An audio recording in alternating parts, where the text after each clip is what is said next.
The Apothecary Diaries isn't a romance anime, but it might be the one that fixes romance anime. Instead of chasing shoujo tropes and dramatic love triangles, this show goes the other way. It's slower, it's weirder, but its success rivals even big-name shonen. So today, we are breaking down 3 ways the Apothecary Diaries flips romance storytelling on its head and make it better through psychology, history, and the subtle role romance plays in Nachi-Hyuga storytelling. And through that, we'll see that we don't necessarily need more love stories, but we need stories that make us better at loving. Technically, the Apothecary Diaries is a seinen, aimed at adult men, but you wouldn't be wrong for thinking it borrows a few tricks from shoujo, especially when it comes to Maomao and Jinshi's relationship. Just look at this bishonen. Androgynous, impossibly pretty, wanted by women, men, and because he's that special, he's hopelessly drawn to a flat gremlin that looks at him like looking at a corrupt politician. Normal shoujo stuff right there. But we really need to start thanking Nachi-Hyuga, because while she borrows the surface appeal of shoujo, she completely annihilates one of its most brain-melting tropes. To understand what I mean, let's talk about episode 36. Yeah, it's the frog scene. In that episode, Maomao falls on top of Jinshi. Nice. But Maomao then realizes something horrifying. Jinshi is not an eunuch. He is, in fact, packing substantially big trouble. But Jinshi is fully enjoying the moment because 1. Nice. And 2, he has been preparing to tell Maomao who he actually is. So he thinks this is the best chance. And just right when Jinshi's gonna say it, Maomao stops him. The worst she can say is no, and Maomao will be like, bet. Maomao can even commit ethical war. She'd rather say someone's frog is okay, detonate a man's soul, possibly stops an entire lineage to be born, than succumbing herself into something she doesn't wanna know. The burn is so bad, Jinshi is mad at her for like 3 episodes. But again, we should be grateful, because thank God, in the frog scene they didn't go with the most hair-pulling trope in romance anime: miscommunication. Jinshi knows exactly why Maomao crushed his confidence. Maomao knows exactly what Jinshi was trying to do. No one's clueless here. Look, miscommunication, it can work when done right, it can be funny, and can make a somewhat meaningful conflict. The Apothecary Diaries also used it, but the tone was more comedic than anything. But if they were to use it here, it would ruin everything. Because this isn't a story about high schoolers not getting each other. It's about what happens when you do understand someone and still clash. Jinshi is ready to close the distance. He's been hiding behind layers of secrets. His name, his status, everything about himself, except a couple of slip-ups, are a lie. But now he's decided. No more hiding, he wants to be honest. The motive is clear for us to see. But on the other hand, Maomao, she wants the opposite. She's in denial. She wants plausible deniability more than anything. She's chasing survival. Emotional distance is how she stays safe. But both of those conflicting attitudes, they're both right in their own way. And that's what makes this frog scene moment a real crossroads. Either Maomao opens the door and lets Jinshi in, or Jinshi gives up, realizing that for obvious reasons, they're just not meant to be. Jinshi thinks if he just explains himself, things will work out. Maomao thinks if she stays rational, she won't get hurt. But here's the thing, it's really obvious that emotions don't care about your logic. And that's where the real story between these two begins, that can encapsulate the bigger picture of Maomao and Jinshi's romance story. So the Apothecary Diaries is blowing up right now, bigger than ever. So naturally, the author, Nachi-Hyuga, is also getting her moment in the spotlight. She gave this really thoughtful interview with Da Vinci magazine. It was translated to English by Twitter user Keyuzuki. The interview was pretty extensive as far as I know, but I want to focus on just one line that perfectly captures how she views the romance in her story. In my opinion, they don't even have time for romance. So it's not just will they or won't they. The bigger picture of Maomao and Jinshi's romance is, why would they, when everything say don't? So the biggest hurdle in their romance isn't Maomao's reluctance, but the logic behind it. And that logic is heavily inspired by the real-world history of love. You see, love is such a central topic in our modern lives, but historically, we only started appreciating love around the 17th century. Before that, love wasn't something you chased. Just imagine, loving your spouse was considered immoral and stupid.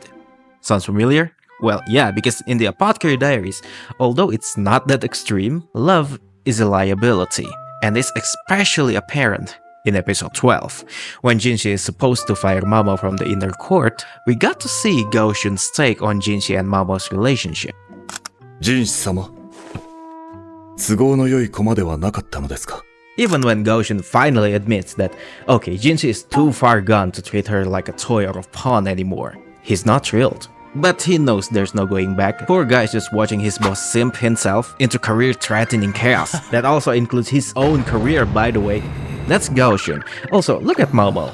Maomao gets it. Rationally speaking, it's just dumb. We talked about it before. So what's the answer to that? What actually moved the romance here if the setting itself is against it? What they need is a bit of insanity.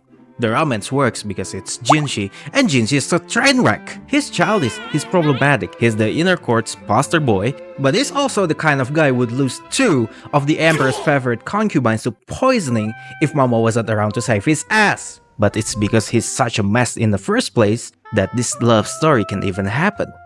Because everyone else in the story, they put duty first, interest and affection last. So the only people who dare take love seriously in this world are the insane ones. You know who else that dare take love seriously? Lakan. Think about it. Also Lady Fuyo from episode 3. Fuyo! If Natsu Hyuga played it 100% realistic, this romance wouldn't survive episode 20. There's no happy ending there, just Maomao and Jinshi growing more and more distant every single episode.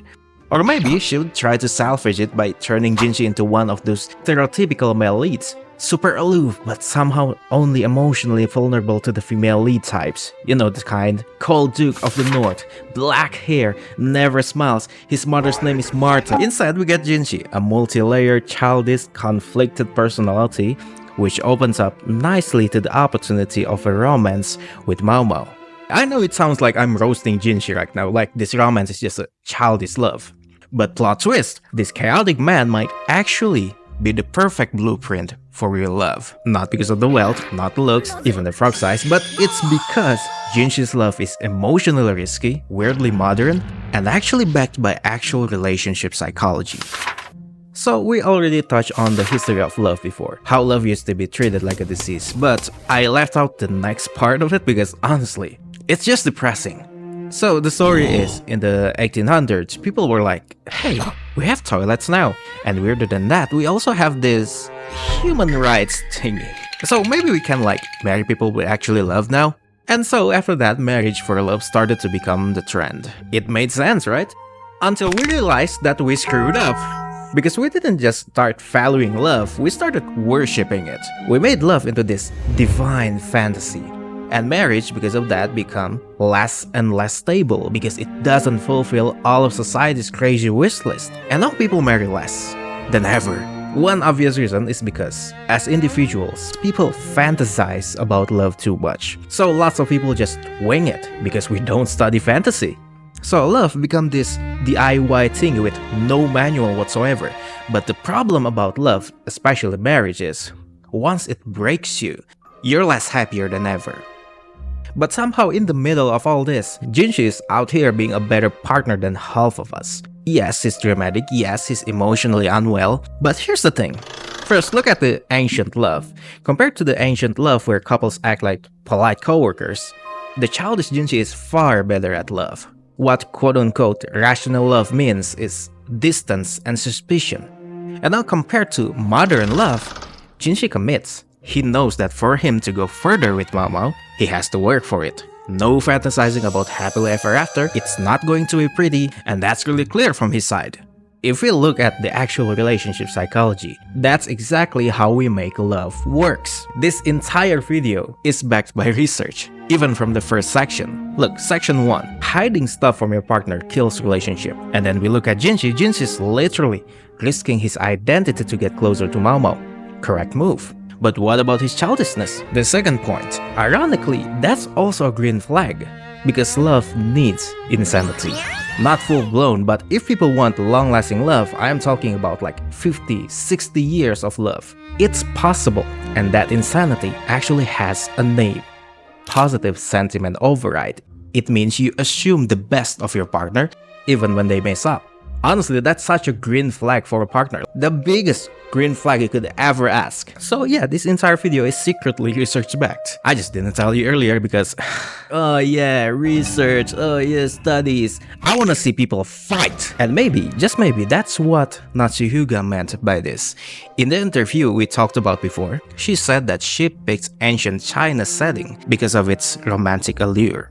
And what's more romantic than loving someone in a place where you're not supposed to?